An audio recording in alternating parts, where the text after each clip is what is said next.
excited to be here. We're going to do a little dish today, or maybe some more, which is really simple, but I think I want you to cook at home and have a good time while doing it. So we're going to do a risotto. It's a mushroom risotto. Mushrooms are, for me, always the fall, in the fall season. We don't need a lot of different things. The most important thing at the beginning is to have a good stock. You know, if you have chicken stock, vegetable stock, whatever you have, because if you don't add any flavor, the risotto is going to be bland. So that's really an important part. Now, if you have vegetables, you even can use a canned broth like we have here, and then you add different things to it. Maybe here I have some mushrooms. You know, to clean the mushrooms generally, if you put it in water really a short time, if not, just wipe them with a wet towel is fine. So what we're gonna do is saute these mushrooms here, and I'm gonna puree them to add to our risotto. So that way you get a lot of flavor. All right. Alright, so it's getting warm. I'll break them up a little bit. Okay. Alright, I'm gonna just throw them in a little olive oil. Now this could also be any kind of other vegetables. If you make a risotto with vegetables, you can make a pea puree, or you can make an asparagus puree, or you can make a pumpkin puree, whatever it is, seasonal, whatever you find in the market. I'm gonna add a little salt to it here. Put our pan here. And then some chopped onions. Let's heat it up a little bit. Now it's really simple. I use a little onion and maybe a little bit of garlic. So 2 cloves of garlic. And we have wine. Now let me smash the garlic. Be careful not to put your fingers there. And then chop it once through.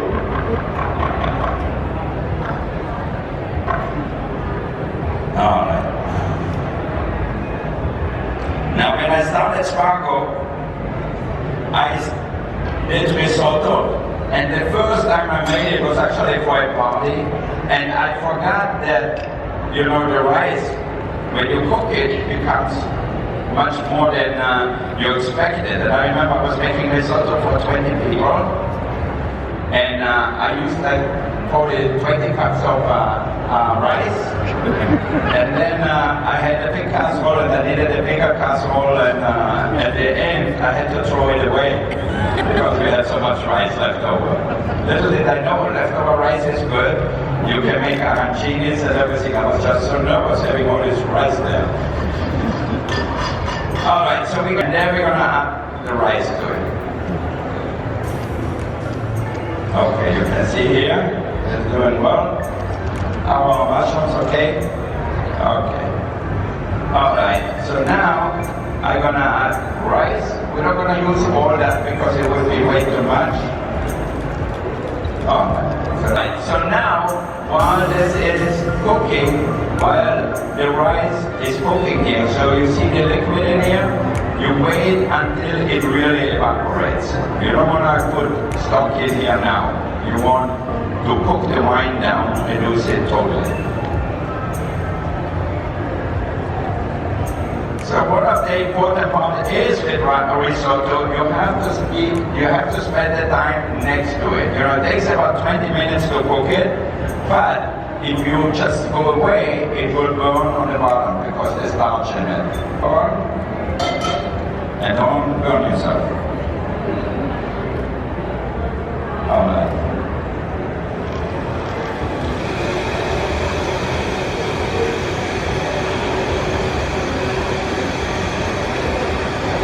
Alright, so while that is cooking, so we are cooking the rice here and continue it to cook until the liquid evaporates, and then we add more. It takes about 20 minutes like that to cook the rice.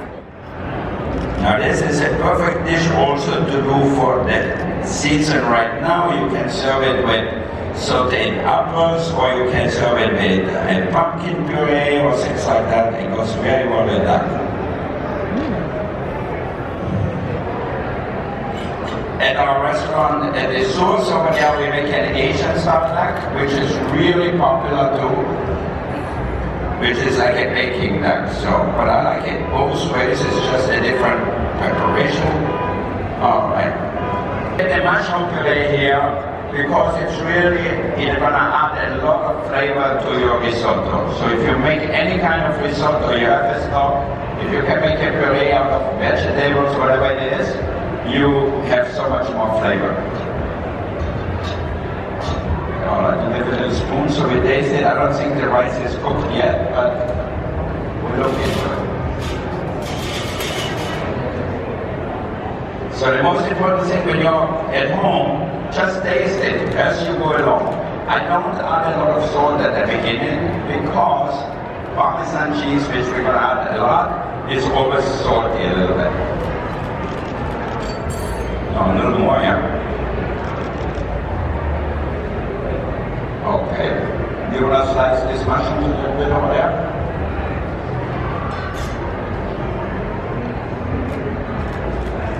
Okay, I'm going to add a few shallots in here, or onions if you have at home.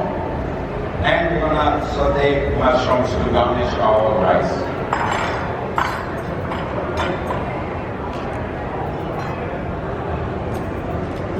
Throw it in here. Okay, we're going to add a little salt and pepper.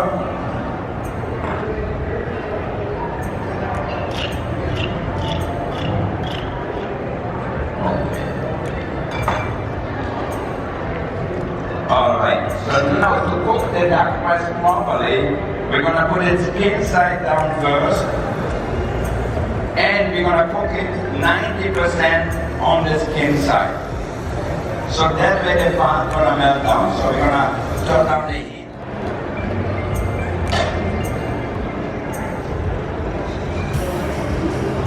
Alright. Ready? Tommy go home already? Anybody can find Tommy in the house? The police is looking for him.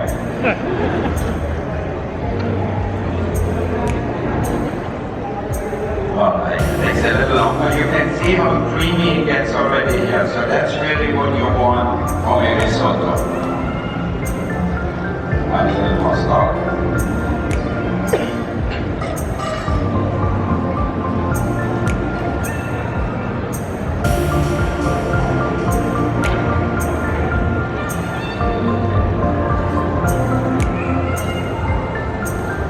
Now this still can continue here. Start to brown a little bit.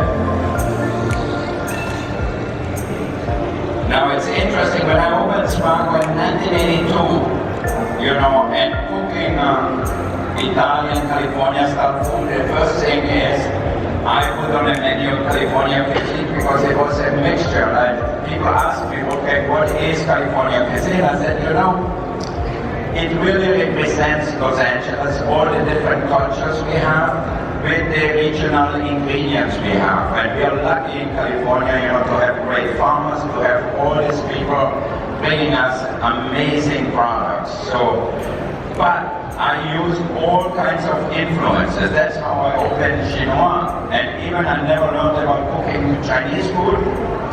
What did I do? I learned a French technique. For example, I didn't want to do it on a stir fry like every Chinese restaurant does. Not that there's anything wrong with it, but I said I have to make it different.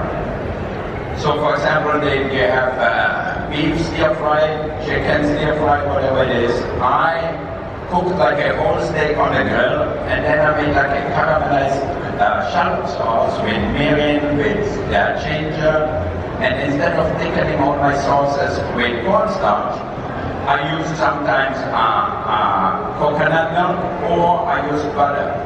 So people, when Chinese people saw me cooking at that time, like they said, you're screwing up our Chinese food, what are you doing? But I said, I've never pretended to cook traditional Chinese food. I cook the way I see it. So I think to me it was really an interesting experience to do something I never really learned. I actually never cooked in a wok. I remember when I was at Spargo, people asked me, Wolfgang, do you want to make fried rice?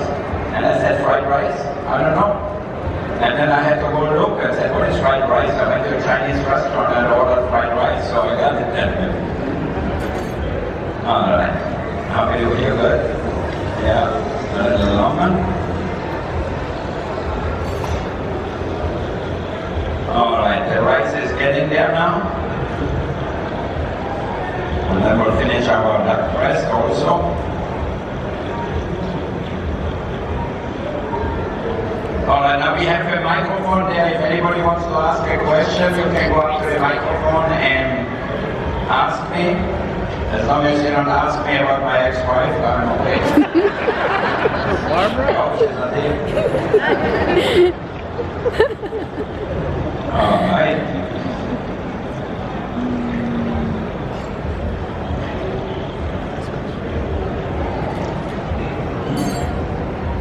All right, let's use a little mushroom puree now.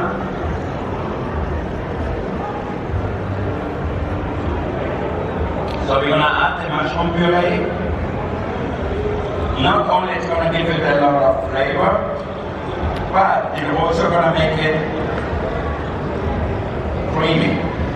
Instead of adding a lot of butter, we add the mushroom puree. Okay, if you want to taste it a little bit.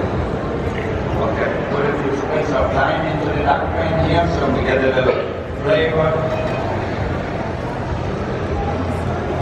So you can see I did not add anything yet. I didn't turn the duck breast over because it takes a long time to render the fat. Okay, we have to finish our risotto here. You saw me adding some butter already. Then we have a little more puree here. Salt and pepper.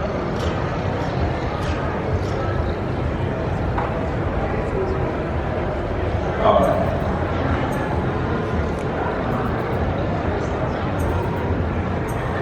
Now, if we want to, we can add the mushrooms right in there, or if not, we put them on top when we plate it. A little salt, a little more pepper, and more importantly, now we have to add Parmesan to it. Parmesan has this umami flavor, so it makes everything taste better. Now we always get Parmesan or any cheese whole pieces, don't buy the grated one, because the grated one has all the fillers in it and everything, and it doesn't taste like what you want it to be. Okay.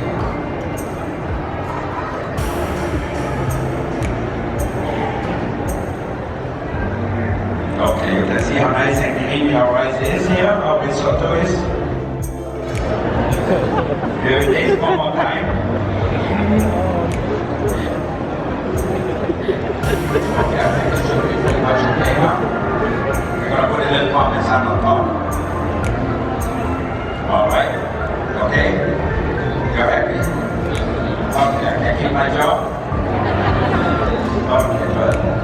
Now we can add fresh herbs to it, we can add whatever you like into it, if it's a little bit of thyme, parsley, chervil, chives, anything you like. You can see here how much fat has come out of the duck here, see that? I added 2 tablespoons of olive oil and the rest is all from the duck. You think you have a plate? Alright, we're getting a plate, so we're going to plate our risotto. We have our sauteed mushrooms here. We have more Parmesan to put on top. A little fresh herbs. Here we have parsley, but you can use chives, chervil, whatever you have handy. Now here we have a little bowl. You can see the risotto is not stiff. It has to move a little bit like that. So then we serve it. I like it in small portion, really. I generally eat it as an appetizer, but at home also as a main course. So when you have it like that, you can see it moves a little bit. So that's the right consistency. And sometimes in cookbooks you see risotto which are put in a ring, they have a shape and everything. I don't like it because it's very pasty then. I actually was a judge once on one of these cooking shows, and the lady was making risotto, and she brought it to me like that. It was like cement. So I had to stand up. I took her away. I said, "Let me show you how to make a risotto." So it was a funny episode because they said, Wolfgang is cooking risotto with her now. So it was good. All right, so now we're going to put a little parmesan on top. All right.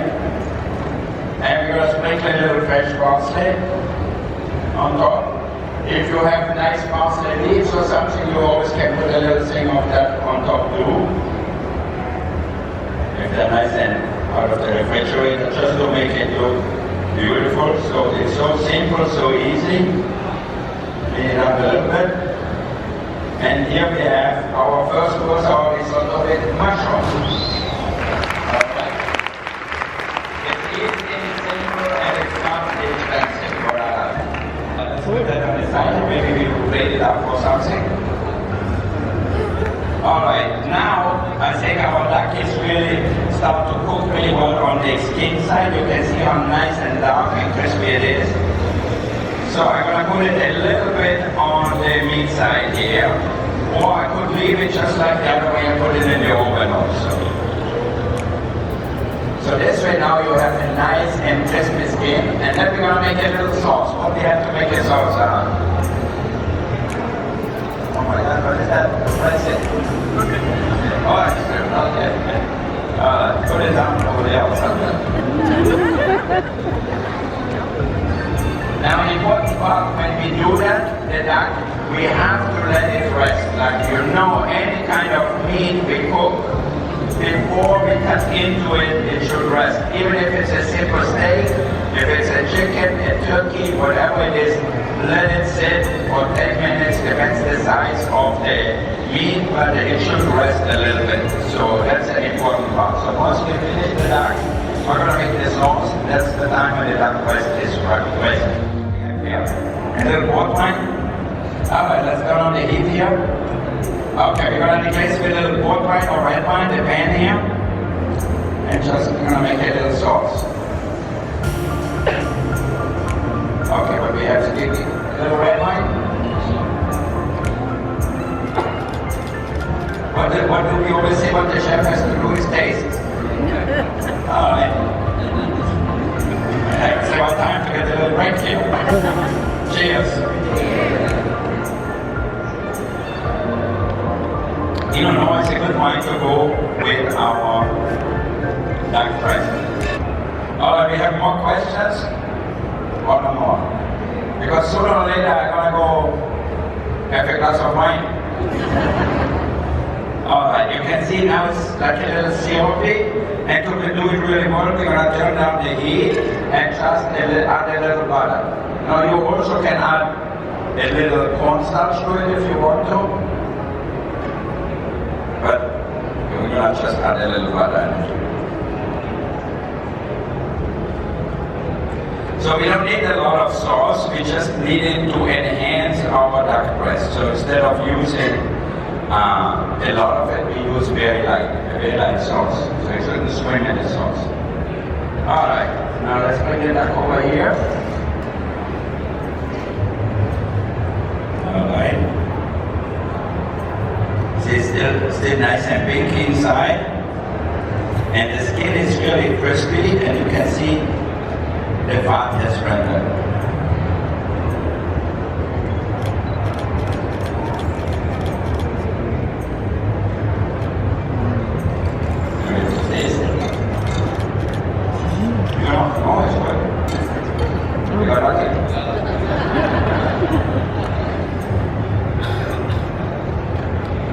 So since we have a lot of rice, we're going to have duck breast with mushroom risotto.